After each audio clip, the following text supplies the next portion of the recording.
Welcome, everyone, to this week's Wednesday webinar. One of our favorite times of the week is spending it with you. So thank you so much for joining us. We are honored to have you with us for another amazing financial topic, mastering your money strategies to reduce your spending. I would like to introduce Carrie Lazar. Carrie is in our marketing department. She is membership development representative, and she's also our expert PowerPoint specialist, content expert. So thank you, Carrie, for all that you do. We have Eddie, who was just speaking earlier. Eddie is also in our marketing department. And we have our famous Milton Aguilar Bolanos.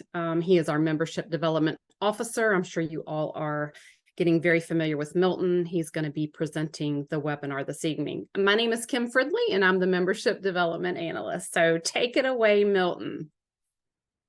Thank you, Kim, and once again, welcome everyone. Thank you all for joining us on another exciting webinar here at the United States Senate Federal Credit Union. As Eddie alluded to, today's topic, it's all about strategies to reduce your spending. Let's take a look and see the agenda for today. So we're going to be talking about these five main topics. So it's all about determining your spending, setting your priorities, developing a spending plan, reducing your spending, and last but not least, tips for success. So regardless as to, what's the reason why you're looking to reduce your spending, whether it is due to a loss of income in the household, maybe you have unexpected expenses, perhaps, the inflation is taking a toll. As we know, things are nowadays are getting more and more expensive. The inflation rate continues to go up. Or maybe you're just looking to, set some money aside for a big purchase that you might have coming up. Maybe life changes, or whatever the reason that might be. I wanted to tell you that you are at the right webinar, and we truly, truly thank you for joining us and taking time out of your busy schedules, and then being with us here every Wednesday at 6 p.m. East Coast time. So, with that being said, let's start and dive in straight into the presentation. So the first thing, it's all about determining your spending.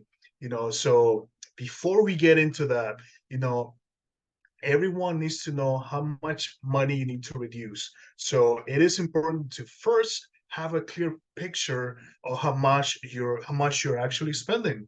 And as many of you know, I love to provide you with a lot of data, a lot of information, that the reports that we received, and I truly thank Carrie for sending all this information that she always does, which makes this webinars, a lot more exciting. And with that, I wanted to share this survey that was done back in 2020, that shows that only 47% of Americans have a budgeting method to keep everything, keep track of all their spending.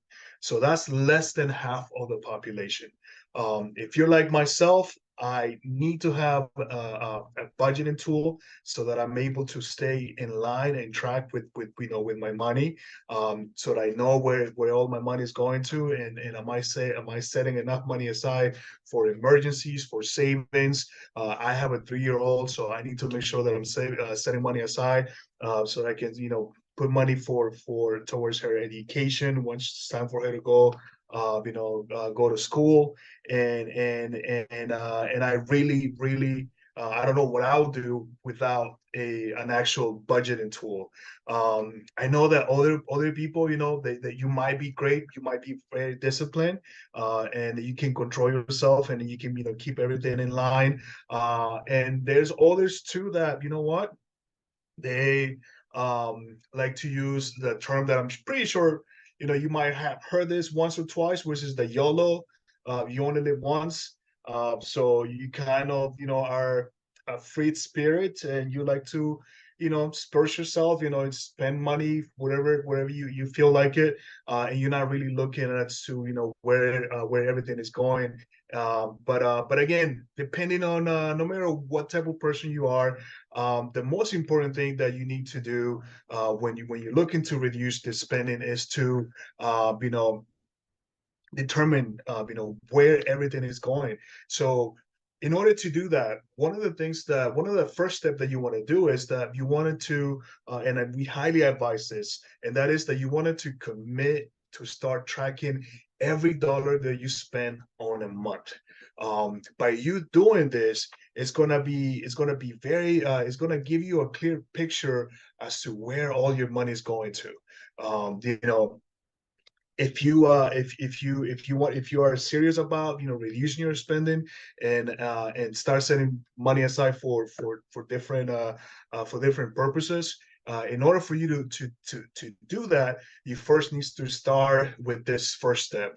And again, once you commit to track everything that you do and then track it from the beginning of the month all the way to the end of the month, so that you have a clear understanding as to where your money is going. And this is going to help you prepare to determine where you actually want your money to go instead. And so, again, it's very important to start with this first step. The second step that you want to do, that's going to be to look back at your statements from your credit card, from your banks, and go back to the last 3 months, and take a look and see if everything that you're spending with your credit card and your bank account. So this is going to be all of your non-cash expenses. This is also going to give you, similar to the first step, is going to give you a clear picture as to where your money is going, and you can also see a pattern. Once you analyze and you see that, what are some of your habits, what are some of the categories that you're spending, you'll be able to get a really, really strong, a good picture as to where it is that everything is going to, and then where you actually wanted to go to, as you are getting ready and preparing yourself to make the changes that are needed so that you can start reducing and cutting back on your spending. So again, this is going to be the foundation. So it's like when you build a house, first thing you want to do is you want to make sure that you have a solid foundation, and this is pretty much what it's going to take for you once you start working towards this this new plan that you want to set in place.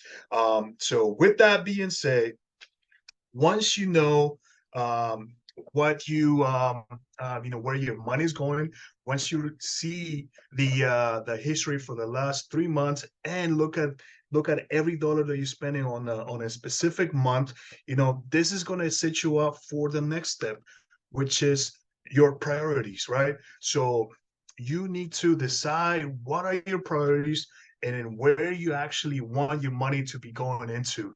So when you're setting up your priorities, the first thing that you need to do is, create a list of the different categories where you're actually spending your money in, as well as those that you want to perhaps save for the future. So creating a category is going to be essential for you, because we do know that everyone has different categories. Everyone has different needs depending on what stages of life you're in.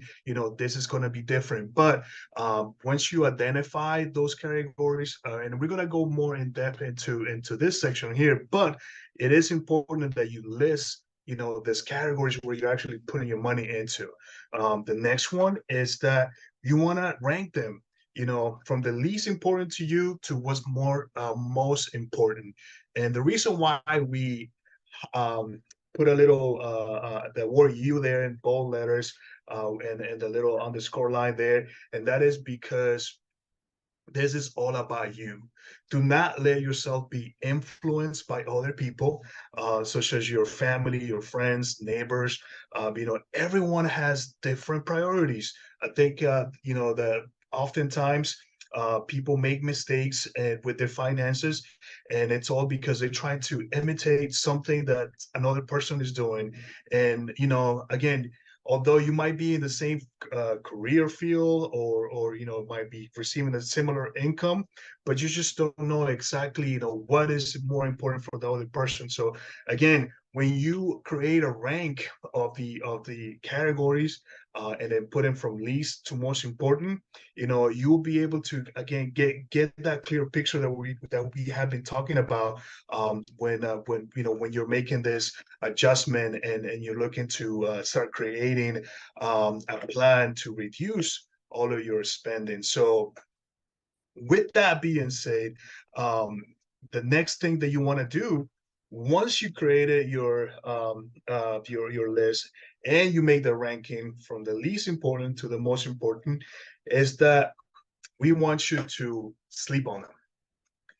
I know it sounds a little cheesy, but it is important that you leave those aside for at least a day or two, and then when you think is the right time to go back and look and see if they still make sense after a few days since you created the ranking, then you will know that you are ready for the next step. So again, it's very important that you do take your time, revisit, and make adjustments as needed, when it comes to the list of items that you are prioritizing. So it truly is, it's this is part of the foundation, right? It's very fundamental for you to create those lists, rank them, and then once you do that, just set them aside for a little bit, and then when you're ready to commit, go back, revisit it, and make sure that everything is still in line for what you want to accomplish. That's going to be very, very, very important. And that is actually, believe it or not, is going to bring us to the next item here that we wanted to talk to you about, and that's going to be the developing a spending plan, because now that you know where your money is currently going to, and you prioritize what you like to where you actually want it to go to. So once you've done those two things, now it's time to make a plan. It's time to develop your spending plan, and this is going to be the exciting part. This is where I actually get excited. My colleague Carrie is going to be sending a couple of links in the chat. That's going to have some links for you to actually access a couple of the spreadsheets where you can actually input the information, and it pretty much in essence what it is a tool for you to for you to create your own budget, and it's really, really helpful. I highly encourage you to check out the links that my marketing team is putting together for you, and then start plugging in those numbers, and so that you can actually start getting a clear picture, a clear understanding as to what it is that you need to do. But what's going to be the most important thing in this particular spending plan is that the first thing that you're going to see there, and the first thing that you need to do, is that you need to list your income, all of the income that you receive for the household. So if you're married, combine your income and your spouse's. If all the income that you're receiving, you definitely want to make sure that you know how much is coming into the house, how much money you have, and because that money is going to be the money that you're going to be working with. So again, it's important that you combine everything, put it all together. And I know sometimes if you're married, a lot of people don't like mixing their money. They don't like to mix their finances, and I know that's going to be a tough call. But if you need to make an individual plan, an individual spending plan, I'm sorry, by all means do that. But it works much better once you're able to put everything all together, so that it's easier for you to manage it, and easier for you to actually see where everything, all the expenses that you have, and all the money that is coming in, and versus everything that's also all the expenses that you have in your house, combined for your entire household. So again, something to keep in mind, when we talk about all the income, you also have to take into consideration the frequency. How often are you getting paid? Are you one of those people that get paid every week, Is it biweekly? Is it every 15th of the month? Or is it just once a month? So all of that is going to be important once you're plugging in all those numbers into your spending plan. So it's very important for you to have that. The next thing, and this is again extremely important, you have to list all your non-negotiables. So this particular list is going to be absolutely that the items that you have to pay, they're a must. You cannot, live without them. So and we all know that's pretty much is going to be your food, right? It's going to be your housing, utilities, transportation. You need to make it work, and you need to have a roof over your head. Food, everyone, I mean, you have to have food. You need to eat, and have the utilities. So all of this, again, creating a list that is non-negotiable, and then keep track and see how much of your money is going into this particular list. How much money are you spending for your non-negotiables? And are there ways perhaps on how you can save? You'd be surprised. We're going to be talking about a little bit more down the road as far as on what are some of the things you can do to reduce your spending. But definitely, you must have a list of non-negotiables.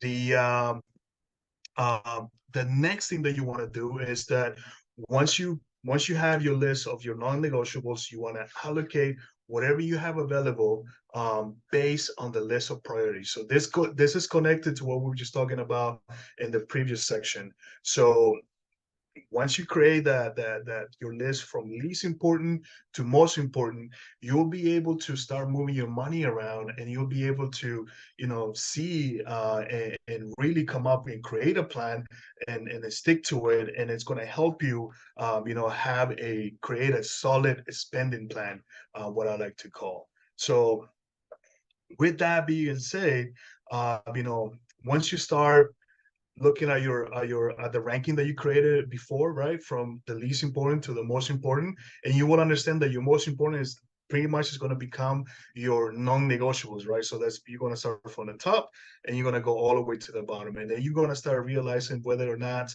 you're able to fill every item that you listed on all of those categories that you made, and the ranking that you have created. So ask yourself, were you able to fit everything that you wanted into your spending plan?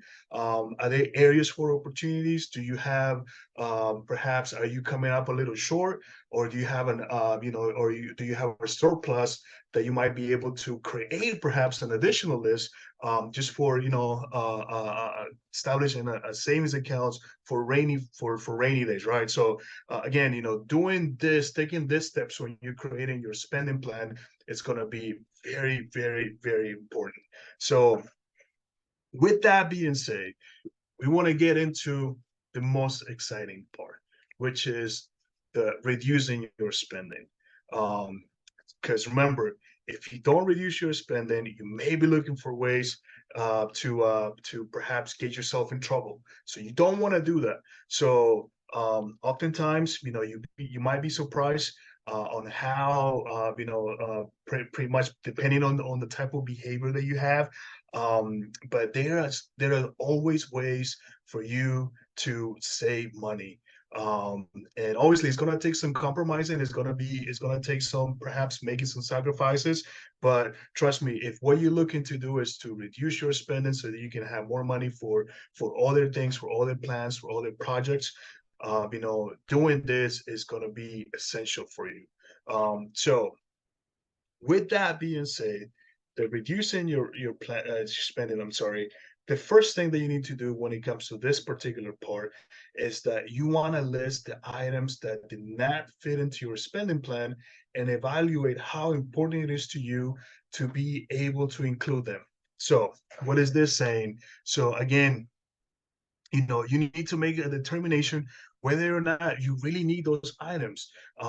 Revisit your current spending plan. It's in great details to ensure that you have correctly ranked all your priority levels, and of all the expenses that you have, and see if there's any adjustments that you can make. It definitely is going to be very important for you. The next thing is list the items in your spending plan that you feel that you could reduce the amount you're spending. You know, once you look back again to your spending plan, identify the things that you want to keep. As we say before, you know, some of the things on your non-negotiables, perhaps on the utilities, right? Are you able to perhaps reduce some of the spending in there? And I'll tell you right now that one of the tips that I'll give you, especially now during the summertime, and I'm actually so happy that we're getting into almost a fall season. But you know, during the summertime, it's been hot this summer. So I know that everybody likes to go home and wants to go home to a house that is very nice and cool. But you know what that means? That means that your AC is running pretty much almost the entire day. But if you're not home, why does your house needs to be cool? Perhaps, you know, can you change the thermostat? Can you adjust the temperature? Nowadays, I know that, you know, a lot of companies, they offer digital thermostats where you can actually control the temperature with your phone, and you can even set up a schedule so that the times that you're not home, you might be able to perhaps, you know, let the temperature increase a little bit, or depending on, I mean, I'm not sure, you know, how everyone is, but what I do myself, and this is actually something that I do, you know, implement myself. I actually, the time that I leave my house to the time I get back home, I like to I let the temperature go all the way up to 79 degrees in my house. But by the time I'm getting back home, at least an hour before, I have my thermostat program that I actually drop the temperature from 79 all the way to 72 degrees. And so that's about an hour that my AC is going to start kicking in and working a little overtime. But I'd rather have my AC working overtime for 1 hour before I get home rather than have it running for at least 8 or 9 hours while I'm not home. So, and believe it or not, the moment I started implementing this, I started seeing a significant savings in my electric bill. And I know that that you know that it might not be a huge savings for some, but believe it or not, when you're creating and looking for ways to reduce your spending, every penny counts. So again, definitely something that you wanna look into. The the next thing, you know, when it comes to the steps of reducing your spending, is that you know, you definitely want to develop a plan to reduce your spending in the areas to allow room for all of the priority expenses. So with that, pretty much what that's saying is that, you know, there's definitely some categories that you could probably reduce some. You got to make those adjustments, and once you create the plan, and it's always good to revisit, right? Revisit the list of expenses that you were unable to fit previously, and see if you freed up some money. So if all of a sudden, you know, you're spending less money in the summer because of you came out with a strategy to reduce the energy you're spending with your AC consumption, now you might be able to free up some money, and perhaps, you know, you can revisit some of the other items that you wanted to spend money on, that now you all of a sudden are able to do so. And again, not that I'm trying to sound like a broken record here, but I'll definitely give you an example. Well, not example. I'll definitely want to give you some data here as to what I used to do, and the difference that I saw when I started making those changes with my AC while I was out of the house. Um, my electric bill dropped almost to I saw a savings of almost $70 on a monthly basis on my electric bill.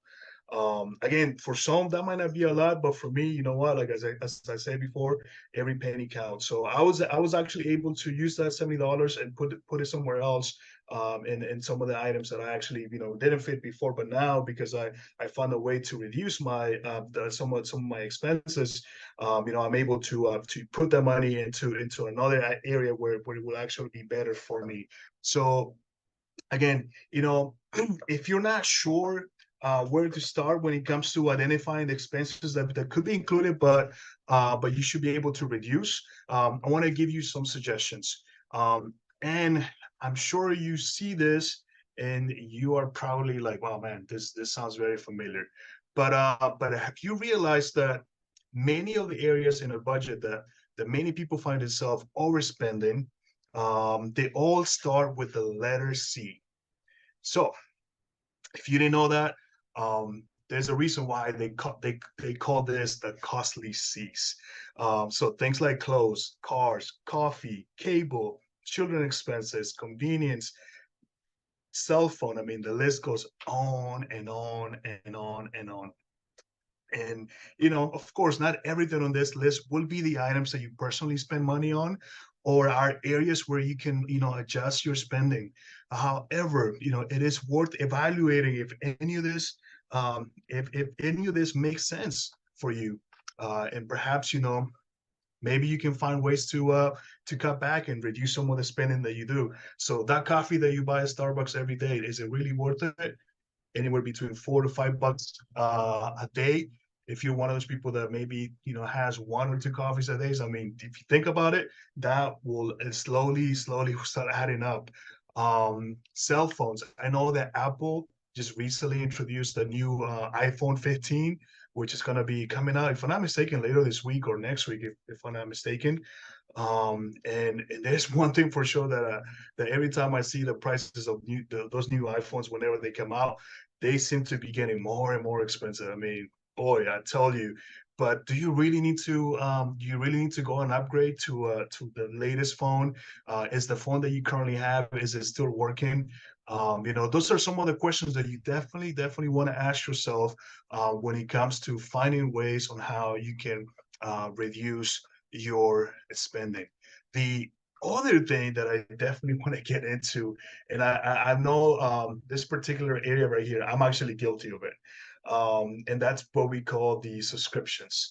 Um, so another fun fact here. So based on a survey that was done back in 2022, it's this particular company, they specialize um, on companies that provide subscription services, and it shows us that the average household, I'm sorry, it spends about $219 a month on a single month subscriptions. I'm sorry. That is $219. I know that one of the reasons why subscriptions became very popular was because, and I'm referring mainly on the cable, right? On if you guys remember for TV, right? You will have the options of choosing cable or satellite TV, whatever route you went, right? A lot of people used to complain because they will say, you know what, I don't know why I'm spending so much money when I'm only watching 1 or 2 channels, or maybe 3. So you know what, those big corporations, they listen to you, and they came out with the idea of providing subscription services, which early on would make a lot of sense, because early on it was so much better, because you will be able to save so much money if you just if you cut the cable but you kept the internet, so that you can actually have streaming services and have your subscriptions. It truly makes sense.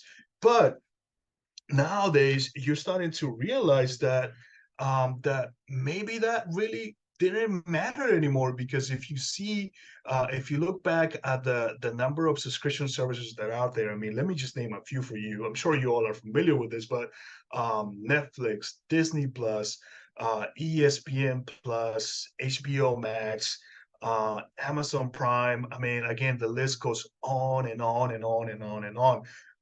One of the things that all of those companies that I just named have in common is that the prices continues to go up. My wife just told me the other day that Netflix just increased the prices not long ago. I remember back in the days when it used to be less than $10 per month for the subscription to Netflix. If I'm not mistaken, I mean, correct me if I'm wrong, but I believe now, if you have the plan where you can actually share multiple accounts, it's either close to $20 or a little over $20. But that's insane. Um, uh, and I know I'm guilty of myself for this one, because I actually am subscribed to Disney Plus just because I'm a big fan of Star Wars, and I love the Mandalorian.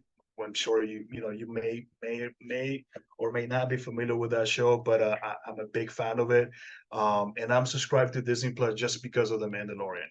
And just to name a few, but as I said at the beginning of this particular section here, which is the subscriptions, I'm definitely guilty myself of the of being subscribed to having multiple subscriptions. But I want you to ask yourself some of these questions that I'm going to list here for you. The first one is, am I using this subscription enough to justify continue to make payments for it? What will I feel if I lost? What will I feel like if I lost the services, if I cancel the services? And am I willing to perhaps, put a pause on those services for 30 days or more and reevaluate, what happens after the fact?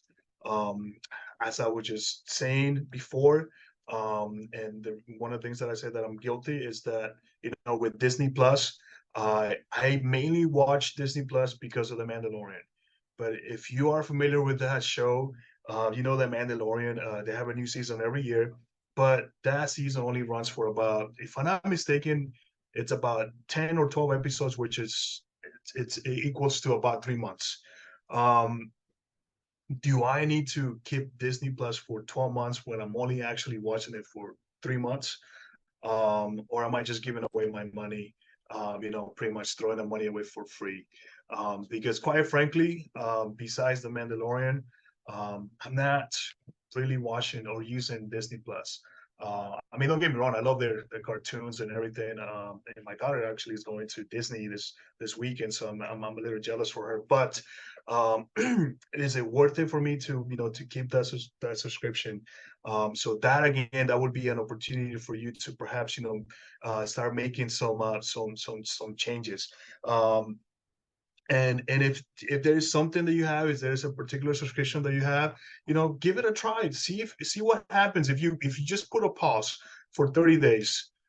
See what happens. See if anything changes. See if you can live without a particular subscription. And again, I was referring to the TV, but there's so many different subscriptions, such as satellite radio, Amazon Prime. I mean, I think nowadays just about everything is becoming subscription services. Even food, I know food services. There's meal plans that you can actually subscribe on a monthly basis. Even for those that don't want to go to a store and shop for clothes, I know there are companies that are doing subscription services also for clothing. But again, there's just so many different types of subscriptions that you can get into nowadays. But ask yourself that question: is it really worth it? What will happen if I put a pause or maybe just completely cancel it? And you might be surprised. Again, you don't want to be, you don't want to be in that 200 plus category of the people of how much money they're spending on a monthly basis just on subscription. The other thing, which is kind of like similar to what we were just talking about, is those emails, right? I mean, this for me is something that really gets me. And now I came to a conclusion that I need to unsubscribe to so many different companies. One particular one that I actually love their products. It's it's a company that's called True Classic. They sell a lot of great T-shirts, and I really love their material. It's really nice. It's wonderful. I'm a big fan of the T-shirts that they sell there. But I made the mistake the first time that I went and bought something from there. I must have checked the box to receive promotions, and let me tell you, ever since I did that, I was getting promotions from them on a daily basis, sometimes 2 to 3 times a day. I was like, wow, this is insane. And obviously, there's a reason why they're doing that. And the reason is to get you to buy more things from them. And that's pretty much, all it is. Those companies, they have an outstanding marketing team that their job is to make sure that you click on those emails and you go to the website and you start buying. But one of the things that I would highly recommend is that go ahead and click the unsubscribe link. If you see those emails and you scroll down all the way to the bottom, you'll be able to see that it's pretty much close to the fine print. There's a little link there that says unsubscribe to this email. And if you do that, just confirm that you want to unsubscribe. And trust me, The less temptation you have, the easier, the better it will be for you to start reducing your spending. The other thing too, and especially nowadays, I was just talking about the iPhone, right? All the smartphones, you are now able to get all of this, apps from your favorite stores downloaded into your phones. And they love to get people to subscribe to their notifications. I myself in particular, and actually I got this from my wife, but the first thing I do whenever I download an app, I immediately turn off the notification. The app will ask you, do you want to subscribe? Do you want to receive notifications from this company? And I always say no. And again, if you don't, you're gonna start getting, those notifications, those special sales, flash sales, special promotions. I mean, you name it. But again, the more tempted you are, the more likely you are to fall for them. So, um, just do whatever you can to stay away from those temptations, including unfollowing their accounts on social media, because believe it or not, oftentimes, and I believe Facebook got in trouble for this, but a lot of times they're actually listening to your devices. So if you follow a particular store, you might all of a sudden start seeing the ads popping on your social media. So the quick fix for that is to by simply going and unfollow their social media accounts, because if you don't, boy, I tell you, you're gonna start seeing all the ads, all the promos that they have running right through your phone via social media. So definitely, unfollow those accounts. The next one is to plan and prep meals in advance. Here I'm going to hit you again with another research that was conducted back in 2022, and this was actually by a company is called Pop Menu. They specialize in restaurants technologies, and 30% of the consumers that they did a study on shows that they spend an average of $180 a week on restaurant food. Again, let me repeat that: $180 that they're spending on restaurants on a week. That is close to $10,000 a year for some household. That is a lot of money. That is a lot of money that you can easily save, if you pretty much plan ahead, and then you do meal prep. Get yourself something from the grocery store, prepare it for the week. If you're like me, I'm always on the go. I'm always running, so I like to at least, my wife is now actually the ones that's helping me keep on track on this. But uh, you know we like to prepare a meal on Sundays, and then have that for the remainder of the week. That's going to help us save a little money. But I'm not going to lie to you. Oftentimes, I forget it, but I'm trying to put, like, my wife is actually trying to put sticky notes for me in front of my face, so that I'm actually reminded to take my lunches to work. Because otherwise, if I don't, um, you know, I fall victim of the stats that I was just mentioning, which is spending money on fast food and restaurants. So definitely, you want to make sure that you start taking action, you start coming out with plans for you to save money. And I mean, there's one thing for sure that I will tell you, and I just saw this not long ago. Um, the meals, if you ever go to a fast food restaurant and you look at the prices on what you would pay for a full meal, those prices have gone up insanely high. I mean, I remember going to a McDonald's, and I hate that I'm throwing names here, but go to a McDonald's, and I will buy a number one, and then my total would come up to like about $7 or so. Now that $7 is no longer $7; it's like $10 or more, which I'm like, wow, what? It's insane, and no wonder this number makes sense. So again, meal prep is gonna be a huge savings for you. So definitely, I highly encourage you to do that. And the next one is to consider if online grocery shopping might be worth the fee. I know it kind of contradicts what I was saying before, which is the avoiding the subscriptions, but this one might be one that you might want to keep. And the reason why I say that is because I'm a big fan of Wegmans. I love going to Wegmans. Oftentimes, my wife gives me the grocery list. I go to the store, I buy what's on my list, but 9 out of 10, I'm always tempted to get something else that wasn't on my list. So what I'm trying to say that it's a little hard for me sometimes, and I know that I'm not the only one. Especially when you're coming up to the checkout lanes and you start seeing a lot of different things that catch your attention, and you didn't think about it, you weren't planning for it, but they look so good or the deals are so amazing that you want to put it in your cart. The other thing that I do, especially at Wegmans, if any of you have a Wegman nearby, you know that they have a hot bar and they also have a deli section. They sell some amazing sandwiches. Also, the hot bar is really good. But boy, I tell you, just a week ago, I went in there. I got about a little over a pound of food on my tray, and my bill was almost $17 for a small amount of food. I was like, wow.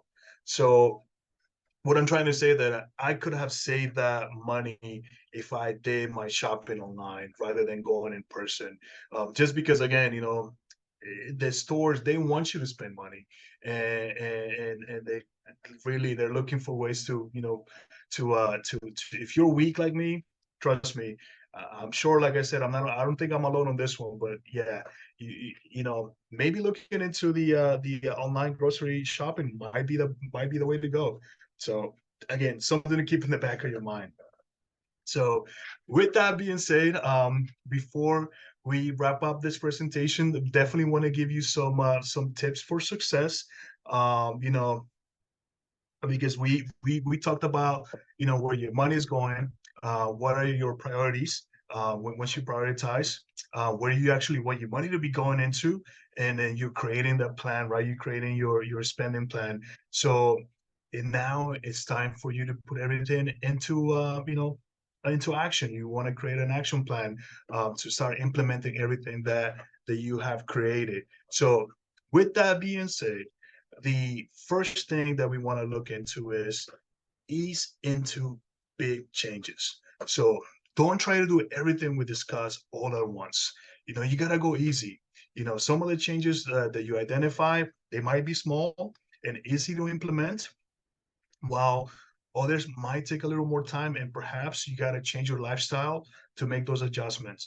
So even good changes, although they might be excited, they can also be a little stressful. So the last thing we want to add to you is stress. So you definitely don't want to don't want to have that stress factor, especially when it comes to finding ways for you to reduce your spending. So be kind to yourself. You take it easy. There's no rush. There's no you don't need to complete this task right away. So definitely take your time. Taking it slow again can lead to perhaps more success over time. So you wanna do it, but when you do it, you want to make sure that you do it right. And definitely one of the things you want to do is to taking it slow, taking it easy, I guess, would be the best way to put it.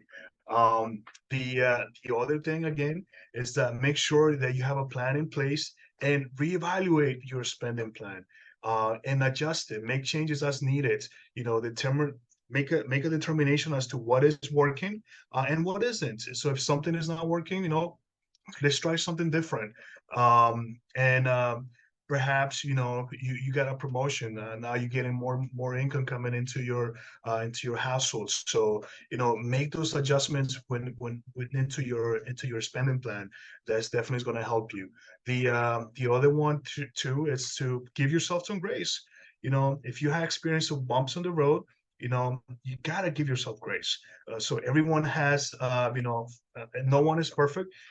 There's chances that you might derail yourself a little bit, but just because that happens, you don't have to give up. Don't lose sight as to why you started the whole process to begin. and reevaluate, right? Reevaluate and form a new plan and try to get back on track. That's definitely important.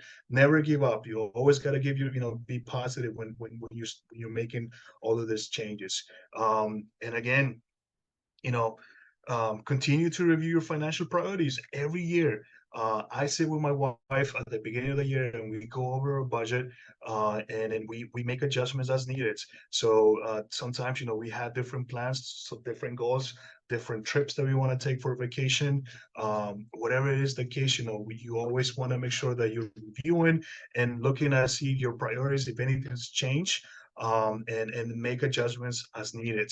And this one is very important. Having money in your savings for an emergency is definitely can keep you out of trouble. So what I'd say before, right, setting money aside for rainy days is truly, truly important. So because as we know, the emergencies can happen at any time, and then you definitely have and feel more confident, knowing that you have a backup, you have an account that you have set aside. Look at the resources that we provide here at the credit union. We have a lot of resources that we can give you. And also I wanted to emphasize, if savings is one of the things that you're looking to do, right now at the credit union, we have amazing rates when it comes to our savings products. Heck, matter of fact, we have the highest rate in the nation when it comes to our share certificates, anywhere between the 24 months to 36 months, even our 5-year share certificate or CDs, we have amazing rates. So again, set money aside, put your money to work for you. Don't just go out and expend it, and be creative, be wise with your money. And obviously, find a tracking method that works well for you. As I say before, the methods got to be yours. It's got to be unique, because it doesn't work.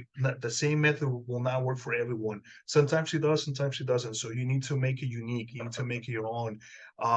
And the most important thing on this one is that you are not alone. So you have us, as I stated before. You can always rely on your family to give you, to be there for support. But knowing that you're not alone is definitely important. So before I wrap up this presentation, I want to give you all some of the tools, some of the links that my colleagues share on the chat. But we're here to help you achieve your financial dreams and improve your financial well-being.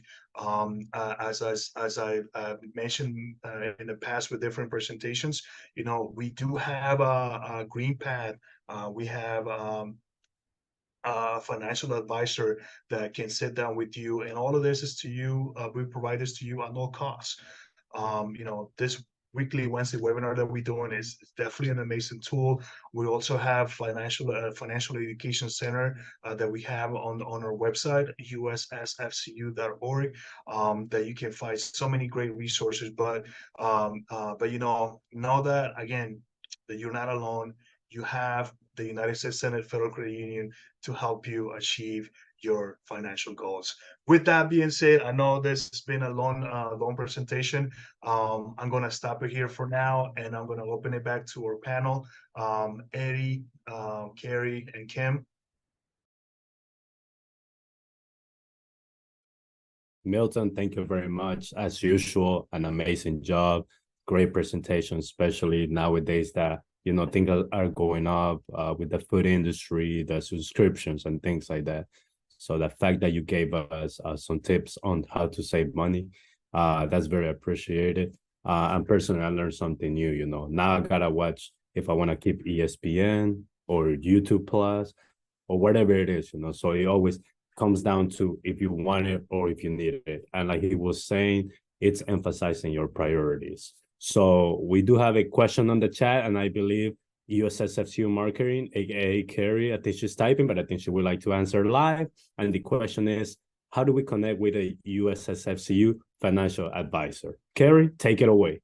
Thank you, Eddie. So like Milton mentioned, professional advisory services are available to everyone in the credit union through our partners at Fellows Financial Group. You can give them a call, send them an email, or schedule a virtual one-on-one using the calendar link.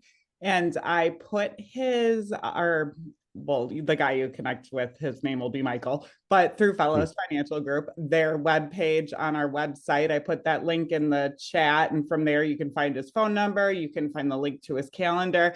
And so whether you have a question or, just one-off questions or the need for ongoing assistance, that's what he is there for. He's partnered with us specifically because we have aligning values, credit union industry in his firm. So take advantage. He's great.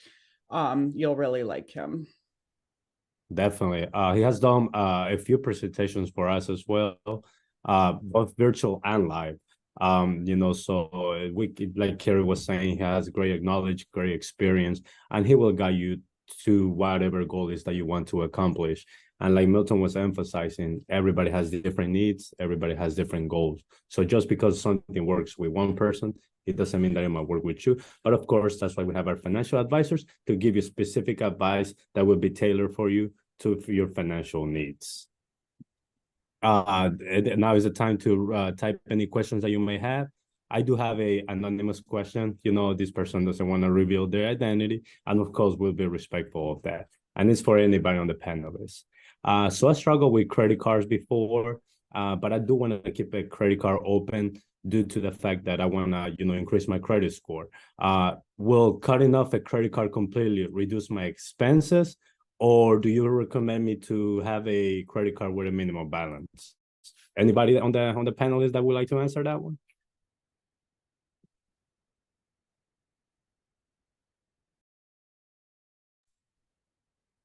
Well, Kim, I think you're muted, and I'll let you answer. Sorry, I asked if you could repeat that. I think I understand what the question is, but can you repeat it for me, Eddie? The last piece. Yeah. So the person is saying that in the past, they reduced their expenses by, basically closing out their credit cards because they struggled with them before. However, now that they're in a better spot in their financial stability, they want to keep a credit card open, but they're scared that might not reduce their expenses. So what would you recommend regarding a credit card and reducing expenses? Should they have a minimum, a lower balance based on whatever they want to spend? Or what tip will you give somebody to keep a credit card open while trying to reduce their expenses? Thank you, Eddie. And that's an excellent question. Hopefully you have a United States Senate Federal Credit Union credit card. Our credit cards have no annual fee, no balance transfer fee. It is the best card in the nation, just like our CD rates. I would highly recommend that if you are doing a budget, that I don't think you need to cut the card up, because you never know when you could be in a situation where maybe, another card wasn't working. You always want to keep that backup card, but hide it. I've actually been known to do that myself. Put it somewhere where it's not real easily accessible. And typically the payment is 2% of the balance. So figure up what your monthly payment, what's comfortable for you, and decrease your limit down. Pay it off before the interest is due. That will not only build your credit, but that will keep you from paying, the interest on it. We actually have a credit card that actually earns reward points. So, if you use that card for all of your expenses and you pay it off at the end of the month, typically you'll get free money, free gift cards, all kinds of things. So, yeah, that was a great question. I hope I answered it the way you needed me to.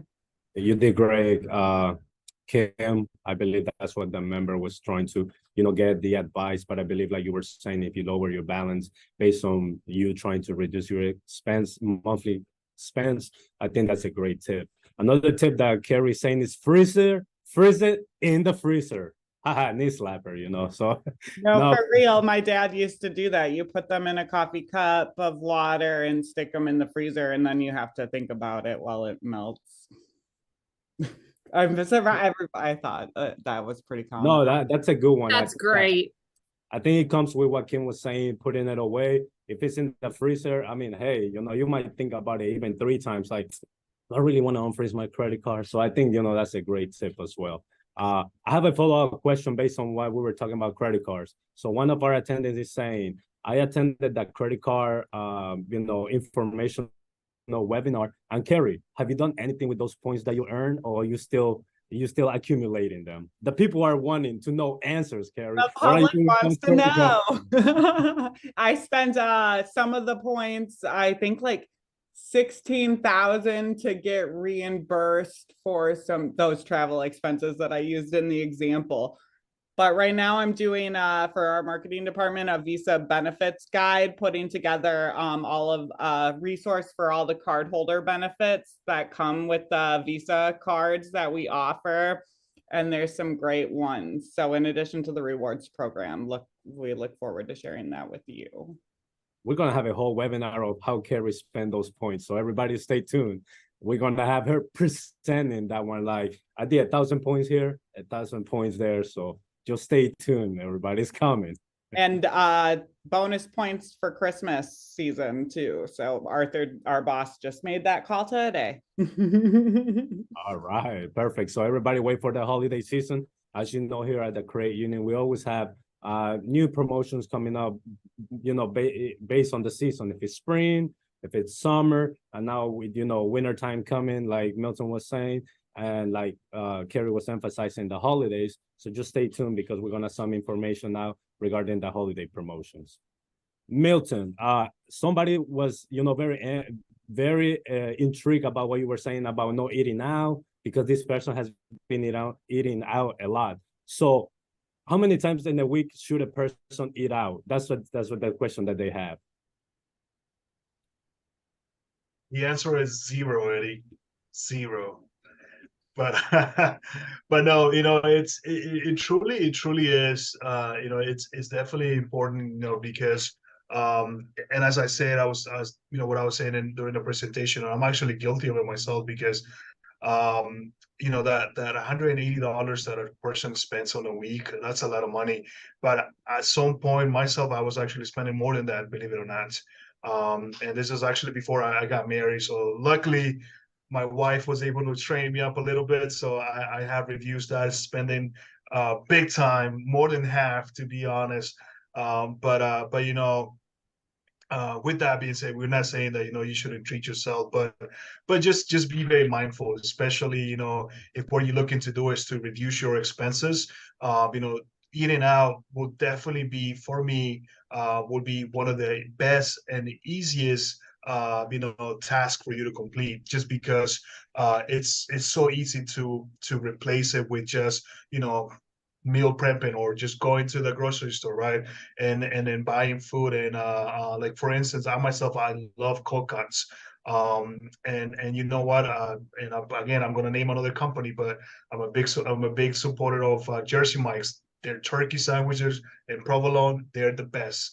But I'm pretty sure that if I go and buy a couple of pounds of turkey from Wegmans and get the provolone cheese, it might not taste the same, but you know what? I'm still eating what I want, what I was craving, at a much lower cost. So again, it truly is. It's all about you being disciplined, and trust me, once you start doing that, you will truly start seeing a significant improvement, with your spending, which again is very important.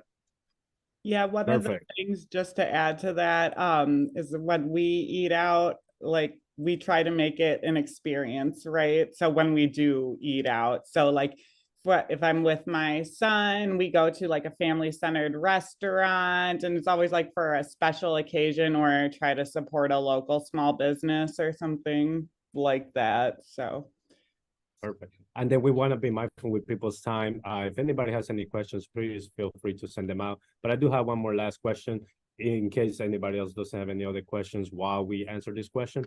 But you all were talking about credit cards, and I basically understand what a credit card is. It's basically money that I'm borrowing from the credit union, instead of using my own cash.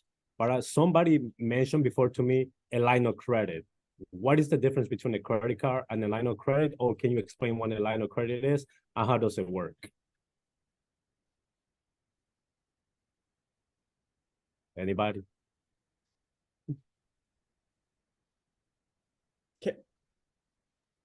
Well, I do know Give me the one- interest rate is different. I'm and- really trying to unmute. I'm so sorry, you guys.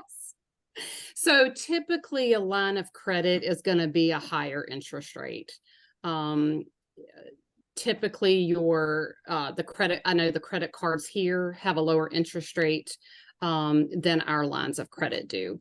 Anybody else who wants to chime in with other